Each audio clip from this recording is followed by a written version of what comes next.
성마가손에 이게 침입을 했다. 이게 그 과정까지 말씀드렸었죠.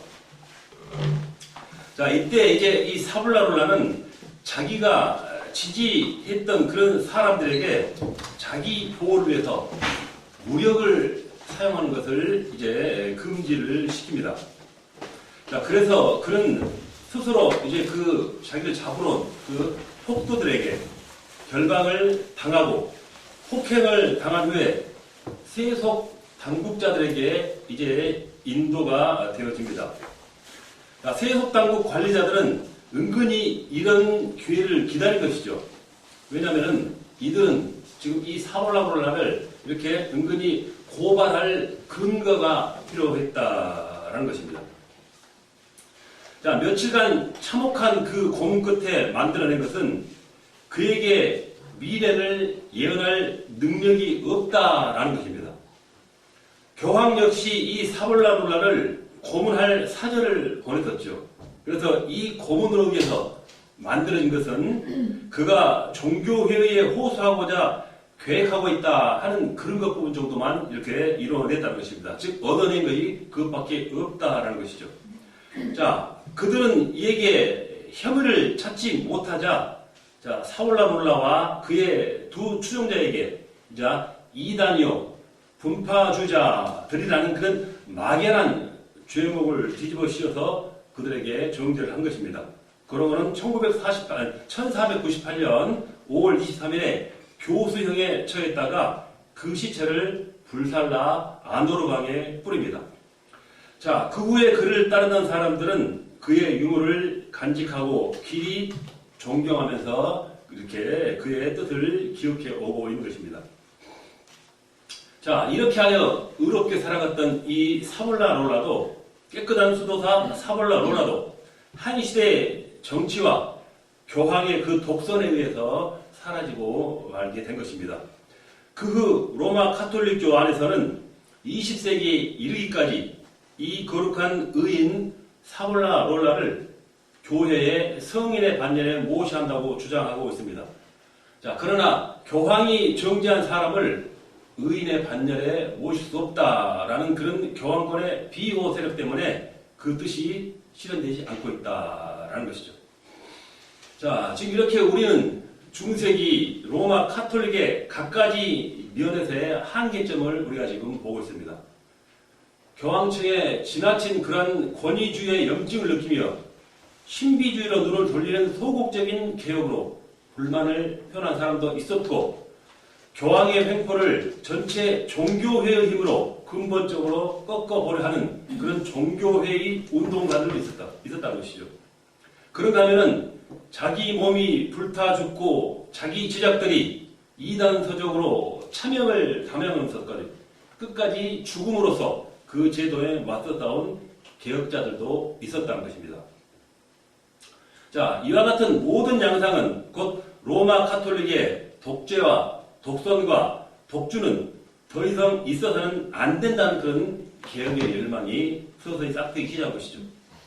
이와 같은 개혁의 열망을 아는 불화상 같은 그런 음직력들은 여기 우리가 말한 지금 이 기술된 사람들 뿐만이 아니라 유럽 전체에서 들끓고 있었다라는 것입니다. 자, 그런 개혁의 열망, 지금까지 다뤘던 이러한 개혁의 열망이 드디어 마틴 루터로 말미암아 가시화가 되었고, 그리고 전 유럽의 열망을 한데 묶어서 이제 기독교 교회 개혁으로 성공하게 된 것입니다. 자, 이제 루터의 개혁은 이제 다다음 달에서 이제 집중적으로 다뤄보려고 하죠. 자, 이렇게 지금 교회 개혁전의 개혁자들, 존 위클리프, 야누스, 지롤라모, 사우나롤라, 그들에 대해서 어떤 개혁의 밑거름이 되는가 하는 그런 신앙생활들을 우리 한번 다뤄보았습니다. 다음은 제 2항으로 이제 다 준비했습니다. 이해입니다.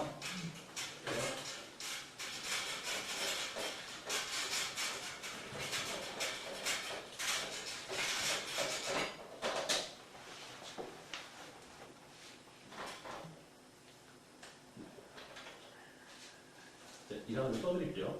이름 뭐냐, 우리가 지금 개혁의 열망에 대해서죠. 이거 잘못 썼습니다. 이제 끝을 내놓고 이제 2항으로 갈게요. 2.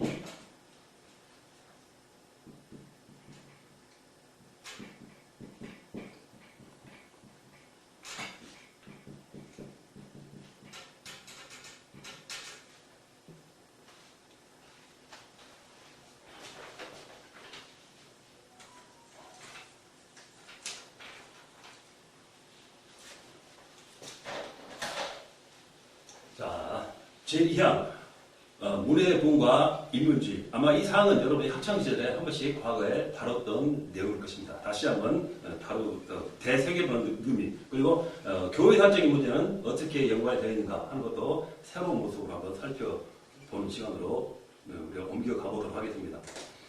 자, 우리가 중세 역사에서 근세로 옮겨진 것은 이 문해부흥과 기독교 개혁의 결과라고 말할 수 있습니다. 즉 중세 역사에서 근세로 옮겨지게 된 것은 지금 말씀드린 이 문해부흥과 기독교 개혁의 결과라고 말씀드릴 수 있다는 것입니다.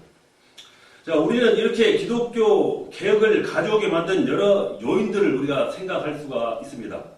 자, 정치적으로 유럽 여러 나라들이 저마다 독립국가를 형성하고자 하는 그런 이제 민족주의가 강하게 작용을 했었죠. 사회적으로도 봉건 제후들의 세력이 약화되고 이제 상업의 발달 등으로 경제적 의존도가 이제 달라지기 시작했다라는 것입니다. 자, 종교적으로도 이제 교황청의 바벨론 포로기 이후, 즉 아비뇽 포로기라고 그러죠. 몇 번 말씀드렸었죠. 이후에 교황들의 권위가 땅에 떨어졌는데도 여전히 사치와 향락을 버리지 못하는 그런 지도자들을 보고 군중들의 관심은 이제 멀어지기 시작했습니다. 자, 이에 대한 반발로 일어난 것이 바로 신비주의다라고 말씀드렸었죠. 또 각 곳에서 일어난 대학들은 이제 흑암에 뒤덮여 있는 캄캄한 세계로부터 사람들의 눈을 뜨게 해주고도 남음이 있었다라는 것이죠. 자, 이렇게 사람들의 눈이 띄어져 간 것, 그렇게 해주고 간 것을 억지로 막아보려 했던 세력은 개혁 전에 개혁자들을 힘으로 누르는 탄압 정책을 해 나갔다는 것입니다. 자, 사람들의 눈이 띄어지자 점점 더 이 교회에 대한 불신이 문해파에 보여 나타나기 시작했다라는 뜻이 되겠죠. 그래서 이것을 억지로 막아보려고 차단해 보려고 했던 세력은 바로 말씀드렸듯이 개혁 전에 개혁자들을 힘으로 누르는 탄압 정책을 펴 나갔던 것입니다. 자, 그러나 힘으로 강하게 이렇게 누르면 더 누를수록 그에 대한 반사적인 반항이 더 커질 수밖에 없었습니다. 세게 누르던 이런 교권주의 위력도 강하게 튕겨 오르는 그런 용술처럼 스프링처럼 더욱더 반발은 거세어져 나갔다는 것입니다. 자, 이제 여기서는 중세기 말에 일어난 대중들의 반사적 운동으로 뛰쳐나온 르네상스, 즉 문해부흥 운동과 그것이 전 유럽으로 작용한 인문주의 또는 휴머니즘에 관해서 우리가 살펴보도록 한다는 것입니다. 앞서 개혁을 열망하여 일어난 종교회의 운동이나 개혁자들의 운동이 교회를 중심으로 일어난 운동이라고 한다면은 이제 문해부흥과 인문주의는 중세 사회에 전반적으로 일어난 운동이라고 우리가 바라볼 수가 있는 것입니다.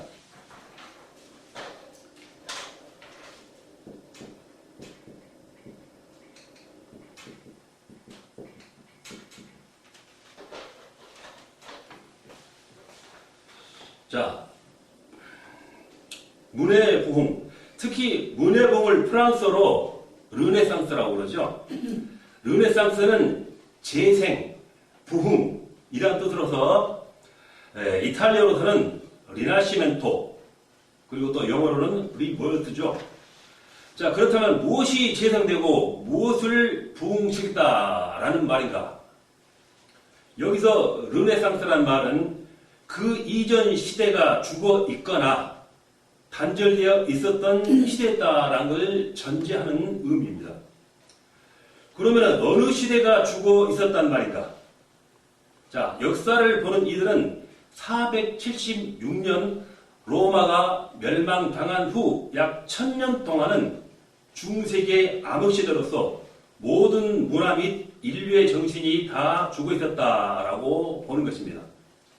자, 이 시기에는 중세기고 이 중세기 때 남은 것이라고는 고작 야만적인 고투족의 작품인 고딕 건물 정도밖에 없었다라고 비아냥거리는 경멸적인 표현을 할 정도인 것입니다. 자, 그렇지만 이제 14세기, 15세기 이탈리아에서 시작해서 전 유럽까지 확산되었던 지적 예술적 활동을 이름하여 르네상스, 즉 문해붕이라 한다라는 것이죠. 이 시기 이전에 있었던 과거의 문해활동은 저급하고 저질적했다는 것에서 문해붕이라는 용어가 채용되는 것이죠. 자, 이들 14세기, 15세기 전에 전 유럽에 유행하던 그런 문학활동은 그러한 성격과는 과거와는 전혀 색다르게 변해 나갔다는 것입니다. 이 당시의 문필활동의 특징은 첫째로 기존 권위에 대하여 저항하고 은근하게 강한 표현으로 예리하게 비판을 했습니다. 둘째로는 개인주의적 성격이 뚜렷하고 이제 셋째로 자연을 즐기고 이제 탐구가 중점적인 그러한 자연 탐구가 중점적인 소재가 된다라는 것이 특이한 점입니다. 자, 그렇다면 이탈리아에서 문해활동가는 어떤 사람이 있었는가? 이 운동을 활발하게 전개해 나갔던 인물들은 누구인가 하는 것을 한번 살펴보도록 하죠.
이와 같은 인물들을 한번 다뤄보도록 하겠습니다.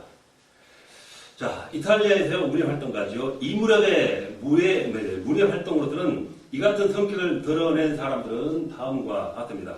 가장 먼저 페트라카. 자, 이 페트라카는 피렌체에서 추방된 한 공주인의 아들로 태어났죠. 그는 어린 시절부터 이렇게 고전의 연구에 많이 힘썼었습니다.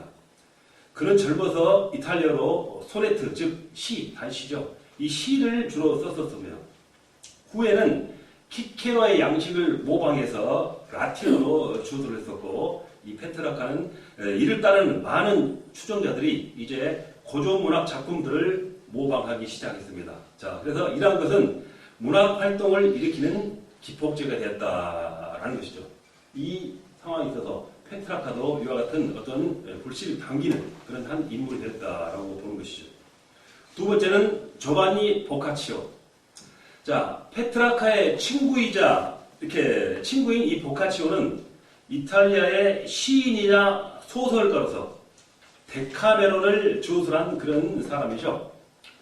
이 보카치오는 고대의 신화, 영웅이나 어떤 왕자들의 운명에 관해서 저술 활동을 하면서 표면적으로는 이렇게 문법, 수사학 이런 것을 강조한 것 같았지만은 내용적으로는 그들의 사상이 연연하게 표현된 것을 볼 수 있습니다. 자, 방금 말씀드린 이 페트라카와 보카치오의 작품은 기존 중세기에 판을 치던 스콜라주의 철학을 경멸했습니다. 그리고 인간과 윤리를 보다 더 중요시했지요. 이들은 말씀드린 이 스콜라주의자들의 그런 것들은 형이상학적이고 관념적이고 교리적인 것들에 대해서 강하게 비판을 한 것을 볼 수 있습니다. 세 번째로는 단테지요. 단테는 플로렌스에서 출생을 했습니다.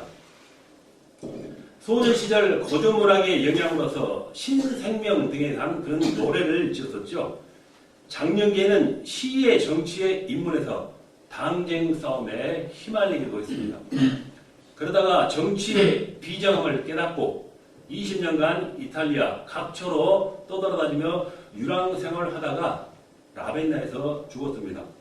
자, 이 단테가 유랑 생활 중에 쓴 신곡은 천국, 지옥, 연옥, 삼부로 구성이 되어 있는 작품이죠. 신곡의 전체 흐름은 로마 교회를 신봉하는 그의 신앙이 잘 표현되어 있습니다. 그렇지만 그 신곡의 여러 부분에는 그 당시 교황의 무기력함과 그런 부분을 문학적 기법으로 공격을 하고 있습니다. 그리고 당시 로마 교회의 모순점들을, 잘못된 점들을 해학적으로 표현하는 작품이기도 하지요. 자, 이 같은 그의 작품이 그 시대에는 당장 큰 영향으로는 나타나지 않았지만, 그렇지만 그 같은 그의 문제의식은 많은 지성인들로 하여금 다음 시대 선도적 개척자가 되게 하는 데만큼 큰 밑거름이 됐다라는 것입니다. 자, 다음은 로렌조 발라. 자, 발라는 교황의 비서였습니다. 자, 이시도리안 교령집. 여러분 아마 들어보셨죠? 우리가 말 다뤘던 내용이죠. 이 이시도리안 교령집 속에 포함되어 있는 콘스탄틴의 하사를 연구해서 발표했습니다. 자, 이시도리안 교령집이라는 것은 카톨릭의 오점들을, 잘못된 점들을 합리화시키기 위해서 카톨릭에서 만들어내는 교령집이죠. 이걸 바로 이시도리안 교령집이라는 것입니다. 자, 그래서 이 교령집 안에 포함되어 있는 콘스탄틴의 하사라는 그런 작품을 연구해서 발표했다는 것입니다. 자, 연구해서 발표했다는 건 뭘까요? 잘못된 점을 지적했다라는 그런 뜻이 되겠죠. 자, 이 교령집에 기술된 바에 의하면은 주후 330년에 콘스탄틴 황제가 이탈리아에서 로마에서 그리스, 오늘날 터키죠. 이 콘스탄티노플로 수도를 옮겼죠. 천도를 했다는 것입니다. 그때 이 콘스탄틴 황제는 자기 아내가 사용하던 그 라테란 궁을 그 당시 로마 감독인 실베스터에게 하사를 했다라는 내용인 것입니다. 자, 이 콘스탄틴 황제가 실베스터 교황에게 세례를 받았기 때문에 콘스탄틴 황제는 실베스터 교황에게 서방 전체를 다스리도록 그 권한도 하사했다는 것입니다. 물론 이 사실 아닙니다. 자, 발라가 이 같은 내용을 연구했더니 사실 무근이라는 것입니다. 자, 우리가 알듯이 콘스탄틴 황제는 330년이 아닌 337년에 죽기 직전에 병상에서 가이시하라의 유세비스 감독에게 임상 세례를 받았습니다. 자, 그리고 콘스탄틴은 서방은 물론 동방까지 자기와 그의 아들들이 지배하기를 원했지 교황에게 대권을 양도하지 않았다는 것이 사실인 것입니다. 자, 그래서 이 발라는 콘스탄틴의 하사라는 그런 작품은 콘스탄틴 사후 훨씬 후대 로마 교회에서 만들어놓은 산물이다, 즉 가짜다라는 것을 밝혀낸 그런 결론을 내렸습니다. 또 이 발라의 연구에 의하면 사도신경은 12사도가 각각 한 구절씩 맡아 제시함으로써 사도들이 만든 신경이라는 주장도 로마 교회의 주장일 뿐 그게 전혀 사실이 아니었다는 것이다라는 것도 밝혀내죠. 자, 이 같은 그의 주장이 당시 로마 교회의 즉각적인 결과는 나오지는 않습니다. 자, 발라의 이 같은 연구 결과들이 일반 대중들에게는 전혀 알려지지 않고 단지 지식인들 사이에서만 알려졌기 때문이죠. 이 같은 주장이 본격적으로 드러난 것은 한참 있다가 그 후의 일로 이렇게 전해지고 있는 것입니다. 자, 다음에는 두 번째로 무의복승 일출게요. 두 번째 살펴보겠습니다. 지금 이탈리아에 관해서 우리가 살펴보고 있는데, 그렇다면 독일에서의 무의 흐름은 어떠했는가 하는 걸 되겠죠.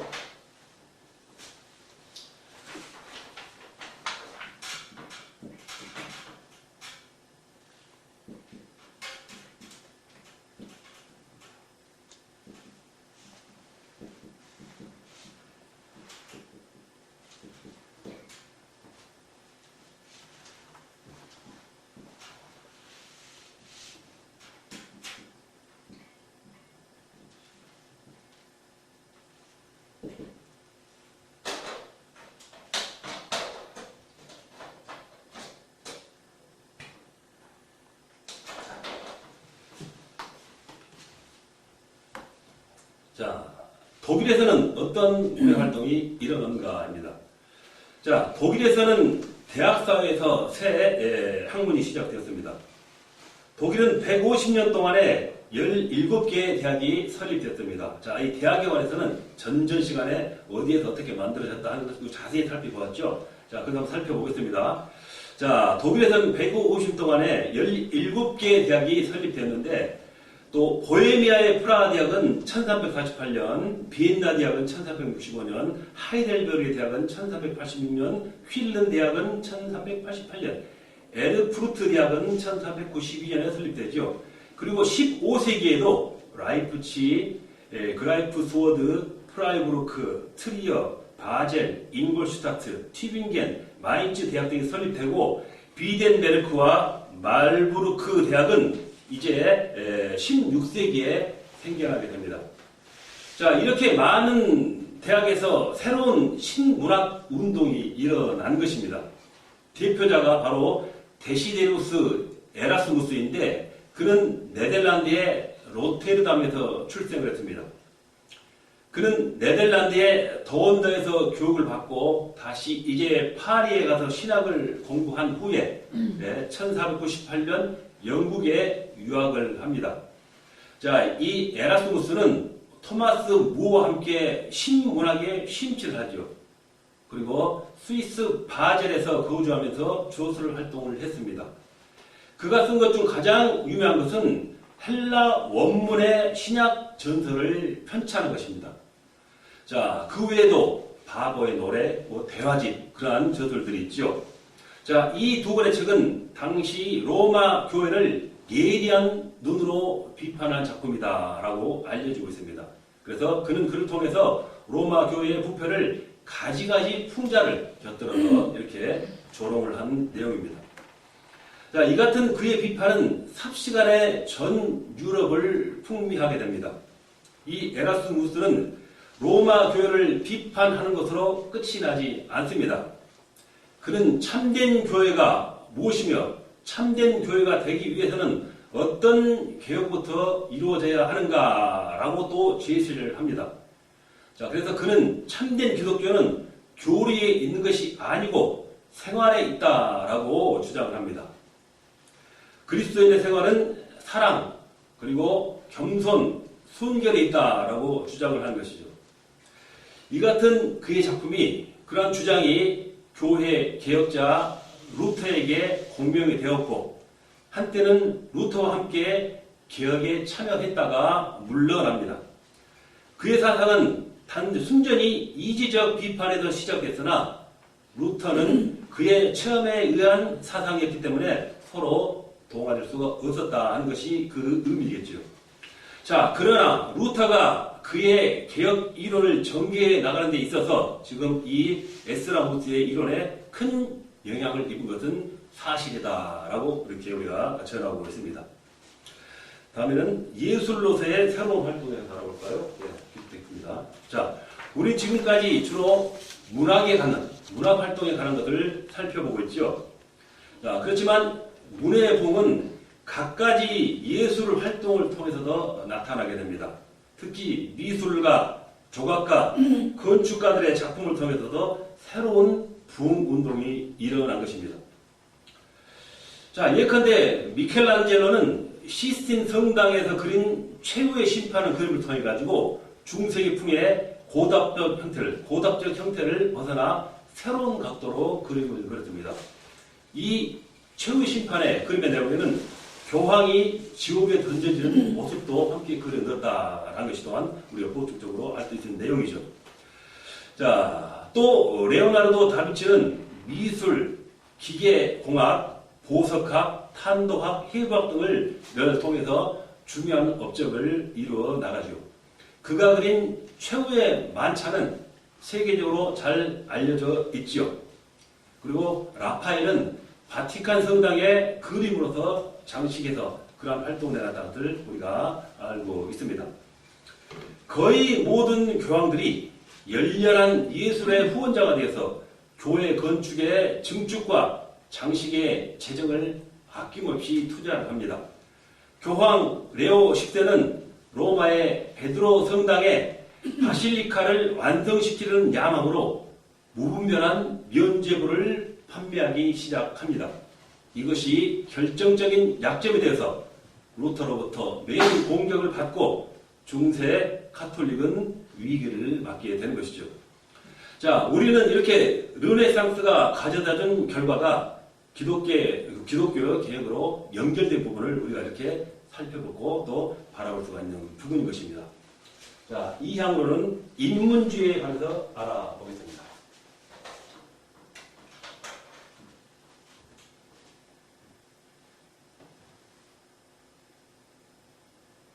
지역적으로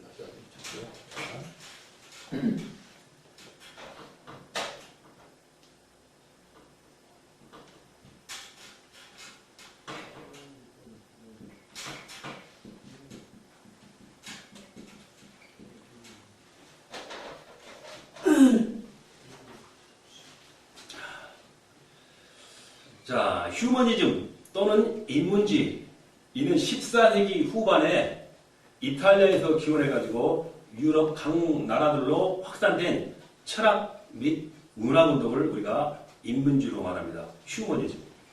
자, 이 휴머니즘이라는 말은 키케로와 바로의 시대에 인간의 교육을 의미하는 휴머니티아라는 말과 바로 그리스어의 파이데이아라는 말에서 비롯됩니다. 자, 그래서 이 그리스인들은 인간과 동물을 구별할 때 다르게 인간만이 가지고 있는 고유한 교양적 요소들을 파이데이아라고 불렀다라는 것입니다.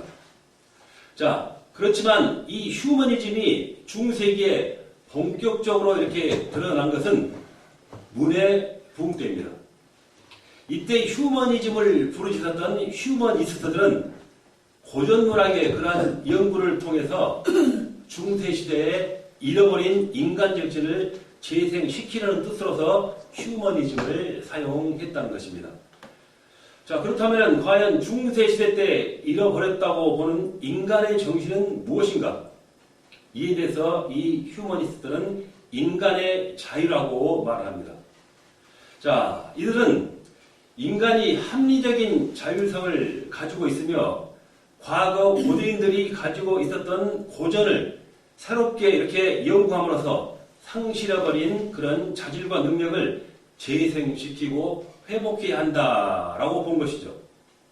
이들 휴머니스트들은 인간으로 하여금 자아를 발견하기 위해서 자연과 역사를 접하도록 해줘야 한다라는 것입니다. 그래서 바로 그들에게 그 뜻을, 그 의미를 이루기 위해서는 중세기에 스콜라주를 거부했습니다. 자, 원천으로 돌아가자라는 그런 구호를 외친 것입니다. 이것이 훗날 16세기 유럽의 기독교 교회 개혁 운동에 영향을 끼치게 된 것입니다. 성경으로 돌아가자라는 그런 의미를 부르짖었다는 것입니다. 자, 앞서 우리가 스콜라주의를 언급할 때 스콜라주의는 한때는 전성기를 이뤘으나 빌럼 오컴에 의해서 쇠퇴기를 가져왔다고 우리가 다뤘습니다. 그 오컴과 그의 제자들은 하나님의 절대적 능력과 제한적 능력을 구분했었습니다. 하나님께서 절대적으로 전지전능하신다면 인간의 이성이나 혹은 선악간의 구별도 없이 하나님 마음대로 하신다는 뜻이 된다는 것이죠. 그렇지만 하나님은 악을 행하실 수 없는 그러한 분이심으로서 일을 하신다고 할 때 하나님은 바로 제한적인 능력을 가지고 합법적으로 일하신다라는 그런 뜻이 되는 것이죠.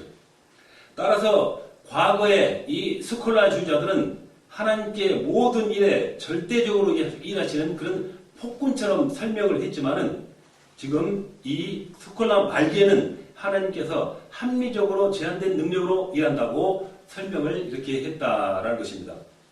이 같은 합리주의는 휴머니스트들로 하여금 과거의 교리적 신학적인 관심을 고전을 이용해가지고 자연과 역사로 관심을 쏟게 합니다.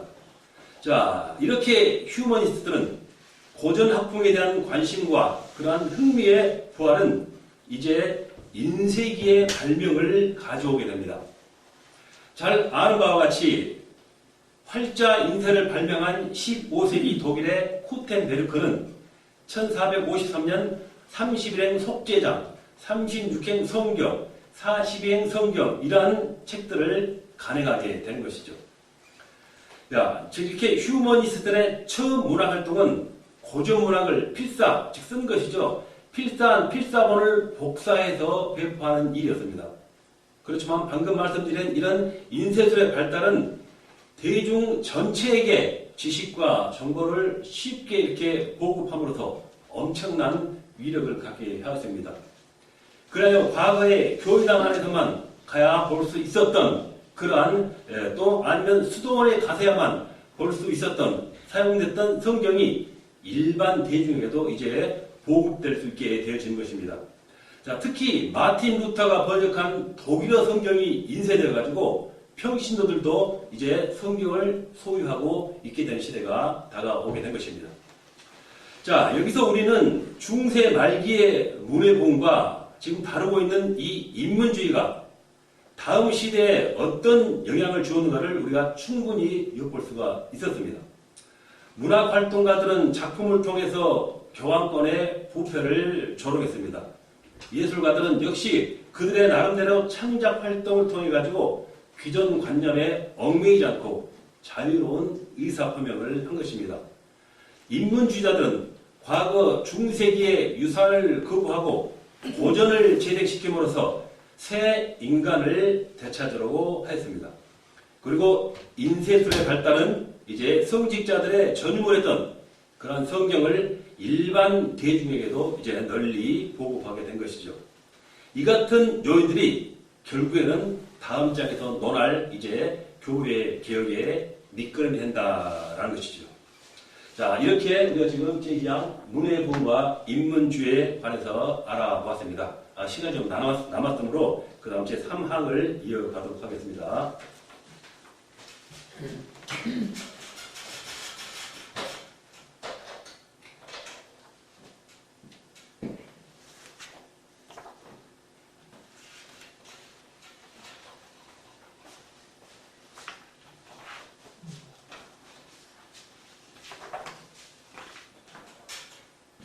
제가 아까 2항 인문주의 써드렸나요? 인문주의? 인문주의? 예. 기록됐죠? 이 기록됐죠? 저는 썼는데. 메모에? 저는 썼는데. 이거 지금 넣었어요. 인문주의 설명하고 이 제목 같은데 제가 방금 인문주의 설명했었는데 이거 추가 마지막에 이거 써놓으세요.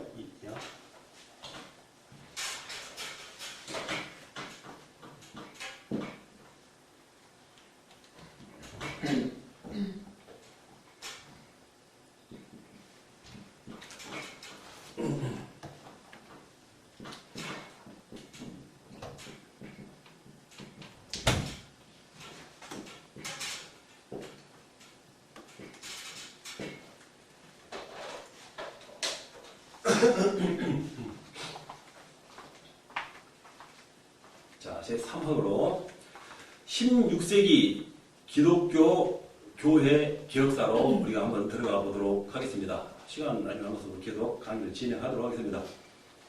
자, 16세기 유럽에서 일어난 기독교 교회 기억이 대대적으로 있었습니다. 자, 우리가 일본 학자들이 리포메이션, 즉 종교 개혁이라고 번역을 했습니다. 일본 학자들이. 자, 우상 숭배가 만연한 일본에서 기독교를 종교라고 본다는 것입니다.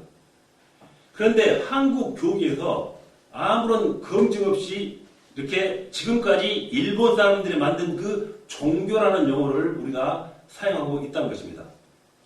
자, 라틴어로 레포마티오, 독일과 영미계에서는 리폼, 리포머, 리폼드, 리포메이션을 사용하죠.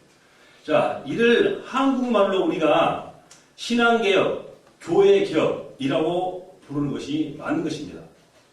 먼저 기독교는 종교가 아니라 계시며 복음이라는 것을 먼저 우리는 상기해야 됩니다. 그래서 기독교는 사랑의 종교이다, 부활의 종교이다 하는 말은 다 카톨릭이, 자, 카톨릭 어떻게 보면은 로마교의 기독교의 탈을 쓰고 있는 종교라고 우리가 판단하는 것이 바로 카톨릭이죠. 자, 이들이 지어낸 말이라는 것입니다. 사랑의 종교, 부활의 종교 아니라는 것이죠. 세상에는 기독교에서 종교라고 우리를 붙이더라도 우리 자신이 우리를 기독교를 종교라고 쓰는 것은 불합리하다라는 것을 우리 먼저 상기를 한 것입니다. 종교, religion 이 말은 인본적인 자라는 말인데 로마 황제가 조회시간에 입장하자는 그런 예식이라는 뜻입니다. 원초적으로. 자, 기독교는 인간이 하나님을 찾아가는 종교가 아니죠. 하나님께서 인간에게 보여주시고 찾아오시는 계시, 즉 복음입니다. 카톨릭은 천주교이고 기독교는 복음이요 계시입니다. 또 오늘날 불교, 도교, 무속종교, 이슬람교, 기독교 계열은 또 기독교 계열 그리고 각종 이단 사이비도 종교라고 부르는데 종교 개혁이라면은 그들도 개혁에 속한다 하는 말이 되어버리기 때문이죠. 자, 그래서 이 시간에는 우리는 카톨릭을 교회라고 부르는 것도 피하고 천주교 카톨릭을 하고 복음적이면서 그리고 성경을 믿는 기독교를 교회라고 한다는 것입니다. 카톨릭에서 기독교계를 프로테스탄트, 즉 반항자, 저항자로 부르기에 개신교라는 말도 우리 중생한 기독교인들은 실제로 쓰지 말아야 하는 것입니다. 기독교 혹 그리스도교라고 부르면 되고 우리는 그리스도인, 즉 기독교인으로 불러야 한다라는 것이죠. 사도행전 11장 26절 제자들이 안디옥에서 처음으로 그리스도인이라 일컬음을 받되었더라. 이렇게 우리는 불리워야 한다라는 것입니다. 자, 교회 개혁의 동기는 순수한 것이었습니다. 그러나 개혁이 진전되면서 인간들의 본성이 그대로 드러나게 되었고 결과적으로 여러 교파들이 만들어지고 말았죠. 그래서 교회 개혁 운동은 각 교파들이 생겨나는 시발점이 어떻게 보면 되었다고 말할 수가 있습니다. 자, 그렇지만 교회 개혁을 결과적으로만 평가할 것이 아니라 자, 그 좋았던 동기가 어떤 결과로 이어졌는가를 생각하면서 우리는 개혁자들의 심정과 그 시대의 상황을 이해하는 그런 마음으로 우리는 그것을 살펴볼 수가 있어야 한다는 것입니다. 자, 개혁자 칼빈이 종말론에 대해서 전혀 무식했다고 해서 그를 무식한 사람으로 볼 수 없다는 것이죠. 거기에 앞서 왜 칼빈이 그런 것을 중요하지 않을 수밖에 없었는가 하는 시대적 상황적인 그런 이해가 필요하리라 생각되는 것입니다. 마찬가지로 개혁자들이 순수한 동기가 왜 오늘날 각 교파들이 난립하는 결과를 가져오게 되었는가, 이 점을 우리는 개혁자들의 입장에서 우리가 생각할 필요가, 즉 살펴볼 필요가 있다라는 것이죠. 그렇게 할 때 이제 학문적인 입장과 인간적인 입장을 조화해가면서 우리가 이 교회사의 역사를 살피는 눈이 띄어질 것이다 라고 우리가 말을 드릴 수가 있는 것입니다. 자, 그래서 우리가 본론으로 넘어가기 전에 이 교회 개혁을 결과론적인 입장에서 총체적으로 평가할 필요를 우리가 느낄 수 있습니다. 즉, 교회 개혁을 지금 우리는 어떻게 보아야 할 것인가 라는 것을 먼저 살펴보자는 것입니다. 시간은 다른 데까지 한번 살펴보겠습니다. 자, 첫 번째, 16세기 유럽의 교회 개혁은 가장 적당한 시기에 이루어졌습니다. 자, 교회 개혁이 성공한 데는 시기가 주었던 것을 우리가 들을 수가 있죠. 우리가 아는 바대로 교회 개혁이 이렇게 갑자기 일어난 운동이지만은 개혁은 이미 전체 교회들이 열망하는 지속적인 희망이 됐습니다. 그런 상황 가운데서 이 교회 개혁이라는 성공적인 결과가 있기까지는 이미 수많은 의인들의 죽음에, 즉 순교의 희생이 있었다는 것입니다. 예컨대 교회의 순수한 개혁을 외치던 아까 말씀드렸던 위클리프, 그리고 얀 후스, 사발로롤라 등 그러한 사람들이 대표적인 인물이 됐다고 볼 수가 있는 것입니다. 이들의 순교적인 희생은 교회 개혁에 큰 밑거름이 됐다는 것이죠. 그뿐만 아니라 종교회의들이 교황권들을 비롯한 교권주의에 강한 타격을 주었습니다. 피사 회의, 그리고 콘스탄스 회의, 바젤 회의 등은 무모한 교황권의 횡포를 막고 카톨릭의 행정에 대한 새로운 개혁을 시도하도록 자극을 줬다는 것이죠.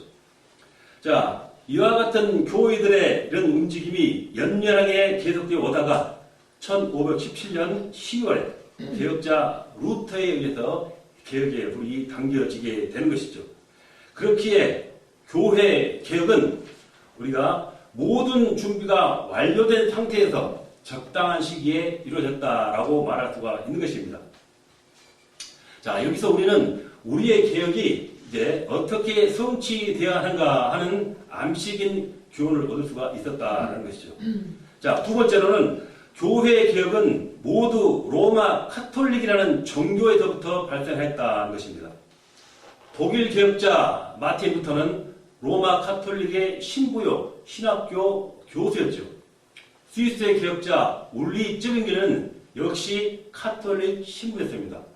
또 칼빈도 신부 수업을 하다가 개혁자로 돌아선 것입니다. 또 영국에서의 그런 개혁 동기는 다소 인위적이긴 하지만 모든 개혁이 다 카톨릭에서 분리된 운동이었다는 것입니다. 16세기 유럽의 교회 개혁을 이해함에 있어서 우리는 다음 두 가지를 염두에 두어야 합니다. 첫째, 교회 개혁 자체와 또 그 개혁의 결과를 알기 위해서는 반드시 로마 카톨릭을 알아야 한다는 것입니다. 자, 교회 개혁이라고 말할 때 개혁해야 할 대상 종교가 카톨릭이므로 그들의 정체를 제대로 알아야만이 개혁의 성격을 잘 이해할 수 있기 때문인 것입니다. 자, 둘째로는 교회 개혁 운동은 유럽에서 일어난 운동이기 때문에 독일, 스위스, 영국, 스코틀랜드, 네덜란드 등에서 일어난 얘기들이 핵심을 이룹니다.